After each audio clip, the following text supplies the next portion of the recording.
Como a tecnologia pode contribuir e ajudar a área de gestão de pessoas na coleta e organização, também a análise dos dados?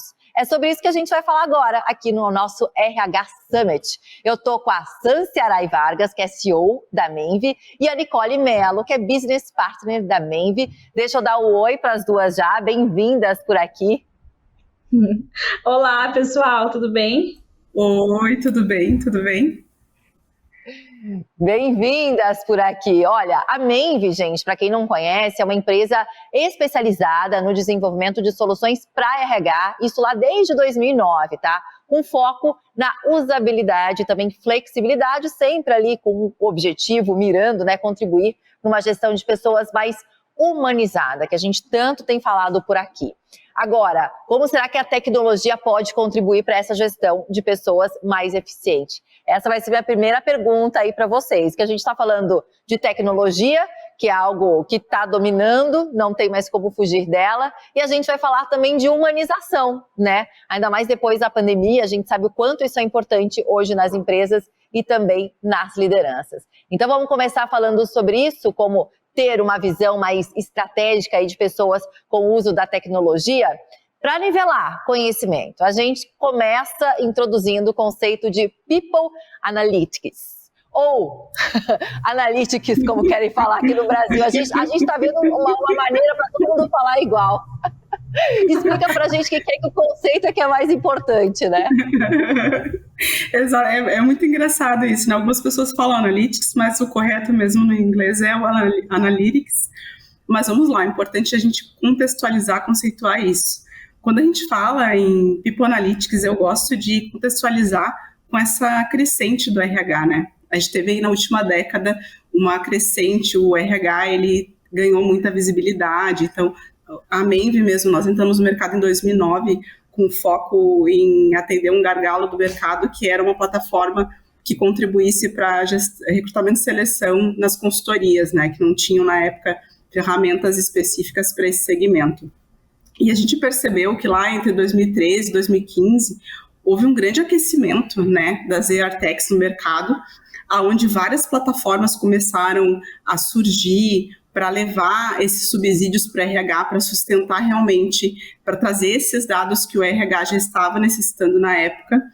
E a gente percebe também, é muito bacana que a gente acompanhou toda essa crescente do RH e a gente consegue perceber que os dados sustentaram essa tomada de decisão, essa possibilidade que o RH teve de sentar à mesa com diretores, enfim, e participar da tomada de decisão nas organizações. Então, nós entendemos que People Analytics é isso, que é o uso desses dados para tomada de decisão, e eu acredito que isso foi fundamental para que o RH sentasse na mesa e começasse a se posicionar e contribuir diretamente para os objetivos das organizações. Agora, no meio disso tudo, qual que é a vantagem, né, da gente ter um tecnologista, software, voltado justamente para o levantamento desses dados? Então, eu acredito, como eu comentei, né, que os dados eles são a base para a tomada de decisão. E eu acredito também que existe a vantagem competitiva das startups nessa mudança, né, que o RH veio nessa crescente, pela flexibilidade de poder gerar esses dados de forma muito automática. O que a gente percebe dos feedbacks que a gente recebe dos nossos clientes e empresas de mercado?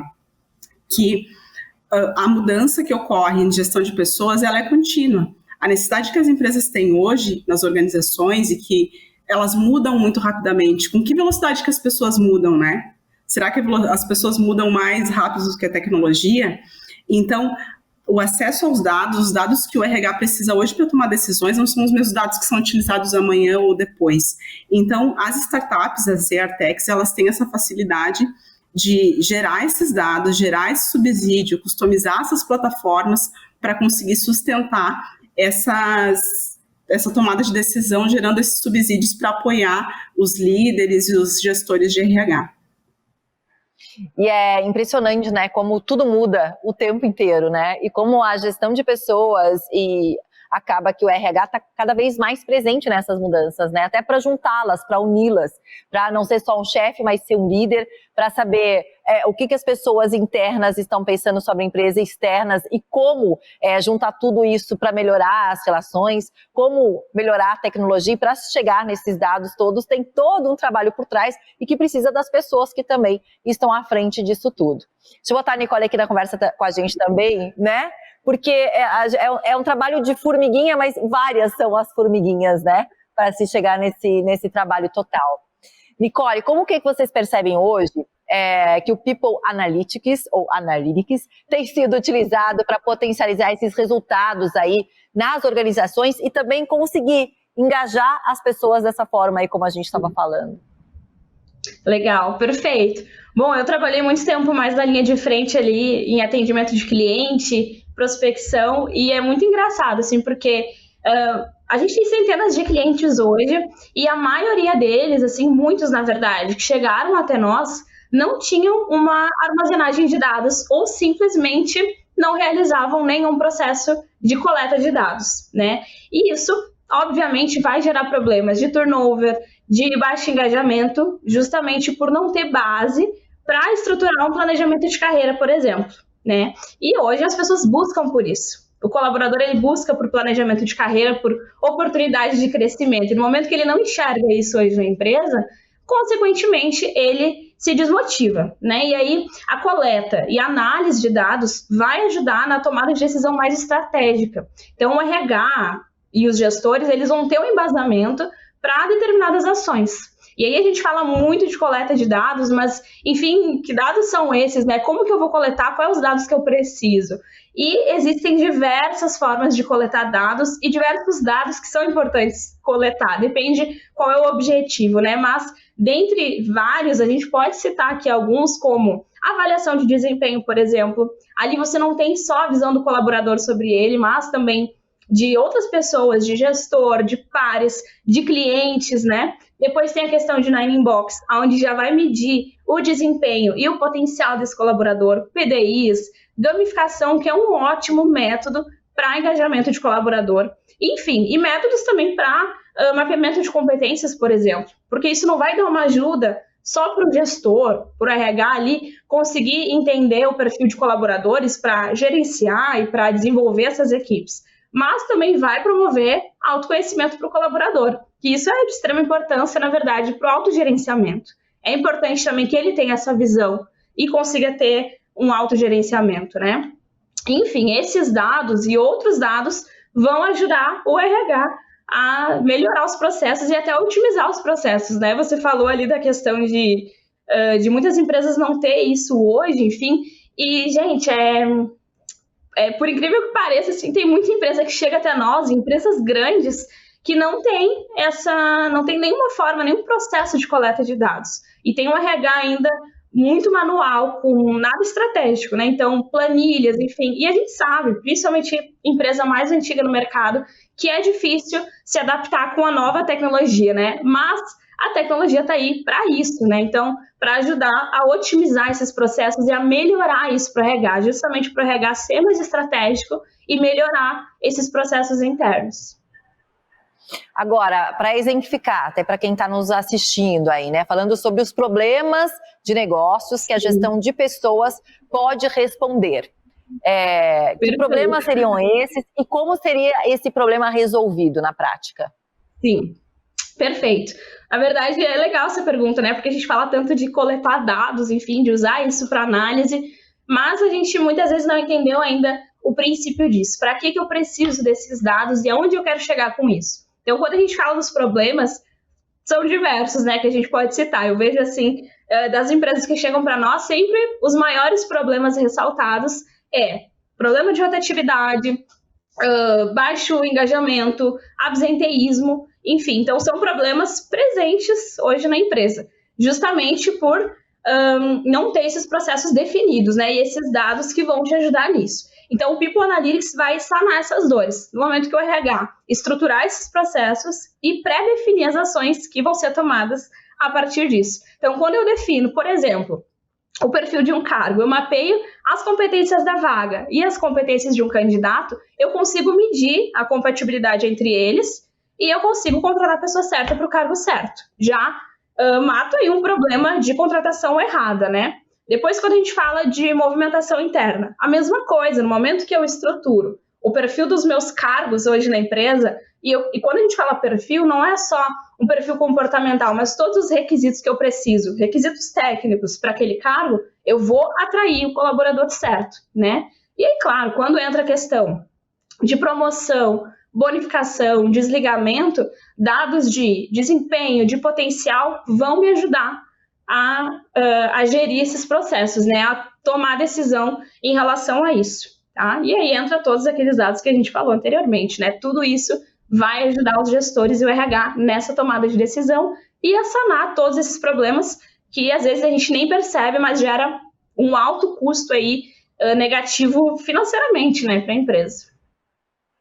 Agora, Sanciaray, falando um pouquinho de mercado, como resolver tudo isso no mercado? Então, hoje eu queria até deixar esse recadinho para todas as pessoas que estão assistindo a gente, que o ecossistema está muito rico. A gente tem hoje muitas plataformas de mercado, não só a Menve, mas muitas plataformas de mercado para contribuir para que o RH seja cada vez mais estratégico e consiga tomar as melhores decisões no que diz respeito à gestão de pessoas, tá? Mas uma outra coisa que eu gostaria de atentar também, nós temos plataformas, por exemplo, a Menve, para recrutamento e seleção, para gestão de pessoas, para mapeamento de perfil comportamental, e temos também um diferencial que seria o People Skills, que é a nossa solução de mapeamento comportamental, onde a gente tem uma devolutiva ali de um relatório, onde a descrição é muito clara, muito intuitiva, onde não requer uma formação para conseguir fazer a aplicação desse mapeamento. E qual é o objetivo disso? Descentralizar a responsabilidade e também dar mais autonomia para que o líder possa trabalhar em parceria junto com o RH, conseguindo fazer a leitura de mapeamento, conseguindo identificar os gaps, as potências desse colaborador, conseguindo usar essas potências a favor da organização para que os objetivos sejam alcançados. Tá? Então, eu gostaria de falar isso para as pessoas que estão assistindo a gente hoje, que busquem essas soluções, busquem essas ferramentas, conversem com o ecossistema, conversem com as Zeratex, porque nós temos essa flexibilidade de entender cada vez mais o negócio, as dores, os problemas de vocês e adaptar as soluções para conseguir atender a esses problemas, tá? Melhorar a performance das equipes, contribuir para o desenvolvimento das pessoas através das soluções que nós temos. Tá? É muito importante que os RHs tenham essa consciência, que hoje o mercado ele é muito flexível, a gente consegue contribuir para a melhora de performance através do feedback de vocês, construindo junto com as organizações soluções para atender as dores que vocês têm na rotina e no dia a dia. Agora, para encerrar, eu queria perguntar para a Nicole, porque várias vezes ela falou um pouco de comportamento aqui. A gente está falando dos dados, o quanto a pessoa pode ser específica ou não para aquele cargo, que a RH ajuda com isso, mas eu queria saber também o quanto o comportamento deste profissional é levado em conta. Seja o comportamento deste profissional em redes sociais, seja com os colegas, além de comportamento, temperamento, ou seja, como ele leva, porque às vezes pode ser uma pessoa maravilhosa para todo mundo, mas é péssima no que ela faz. Então também não adianta. Pode ser uma pessoa maravilhosa em tudo o que ela faz e péssima com os outros. Então, o quanto esse comportamento, esse temperamento aí também estão andando lado a lado e que recado você teria para dar aí para quem está nos assistindo? Legal, perfeito. Tem a famosa frase, né, de que a gente contrata pelas competências técnicas, mas demite pelas competências comportamentais. Isso é um fato, né, infelizmente. Mas a gente vê assim que por isso que eu falo que o importante primeiro é definir lá do princípio, né? Qual é as dores que eu tenho hoje, os problemas que eu preciso sanar, e então começar a definir os processos a partir daí. E é muito importante, lá no início, o RH ter definido quais são as competências que são importantes para um cargo específico. A gente sabe, não vai saber exatamente, talvez, todas aquelas competências, mas de forma geral, é possível a gente identificar. A gente sabe que uma pessoa, por exemplo, um cargo suporte comercial, que vai ter relacionamento, precisa de comunicação alta, né? Então, essas competências a gente traça para conseguir identificar isso lá atrás, lá quando vai contratar a primeira pessoa, para já contratar certo e evitar, né, depois possíveis desligamentos, mas dentro da empresa isso é possível também. E a gente fala sempre sobre o que as pessoas precisam melhorar e às vezes a gente não se atenta nas potências, né, no que ela já tem um desenvolvimento bom. Então, usar isso para explorar ainda mais e identificar esses talentos hoje na empresa, porque a empresa usando esses talentos de uma forma mais estratégica vai melhorar, inclusive, custos da empresa, enfim, a empresa vai se desenvolver, vai crescer, vai gerar mais lucro, porque ela está usando isso de uma forma estratégica, né? Então, identificar essas potencialidades, esses talentos hoje na empresa e, claro, né, o colaborador, ele vai ter também a visão ali do que ele precisa melhorar. E, às vezes, ele não tem, ele sabe, se você mapeia as competências dele, ele vai ver o que ele precisa melhorar. Claro que, às vezes, o gestor tem que dar uma ajuda, né, para dar esse direcionamento, aplicar algumas ações, talvez PDIs, o que ele vai fazer para melhorar aqueles comportamentos, talvez se ele tenha um objetivo de subir de cargo, enfim, quer trocar de cargo, o gestor vai trazer para ele aquilo que ele precisa melhorar para chegar naquele objetivo, né, mas é importante que o gestor ajude ele também a desenvolver essas potencialidades, isso que ele já está indo bem, né, trazer sempre esse feedback positivo também. E a gente pode sempre melhorar, né? A gente fala sobre o nosso temperamento, a nossa personalidade, e eu sei que isso existe, mas a gente não pode sempre botar a culpa nisso, né? Sempre a gente pode se desenvolver, a gente pode melhorar, então contando com a ajuda ali das pessoas da empresa, é sempre importante a gente estar atento ao autoconhecimento, para autogerenciamento, e o gestor está ali olhando a sua equipe para ajudar e estar à disposição, né? O líder é essa pessoa que tem que estar ali ajudando o colaborador a caminhar, a seguir, a atingir os objetivos, a crescer, né? Então, acho que tudo isso vai envolver aí, e o colaborador, né, tem que estar atento a isso, e o gestor também, e claro, né, entra aí o RH para sempre dar um apoio e trazer processos que vão ajudar nessa construção. Isso aí, às vezes é só a pessoa que é ótima, só que está no lugar errado, né? Então, ter essa visão de gestão, de saber não perder um profissional, mas só realocá-lo. E quando a gente está no lugar certo, digo a gente como profissional também, a gente é mais feliz, a gente é menos irritado, todo o nosso humor fica melhor. Porque quando a gente está no lugar certo, aquilo que a gente tem mais facilidade ou gosta mais de fazer. Só que às vezes falta uma sensibilidade da empresa ou do gestor conseguir enxergar isso e realizar essas mudanças aí. Garanto que não é só uma ou outra, não, são várias dentro de uma empresa. Sim. Meninas, muito obrigada, viu, pela conversa por aqui. Imagina, nós que agradecemos a oportunidade. Obrigada, tchau, pessoal. Até a próxima. Obrigada, tchau. Até mais. Agradeço vocês também. Daqui a pouco a gente tem mais bate-papo por aqui, tá? Enquanto isso, vai lá no nosso chat, tudo online. Nossa equipe tá, preparada para te responder. Até já.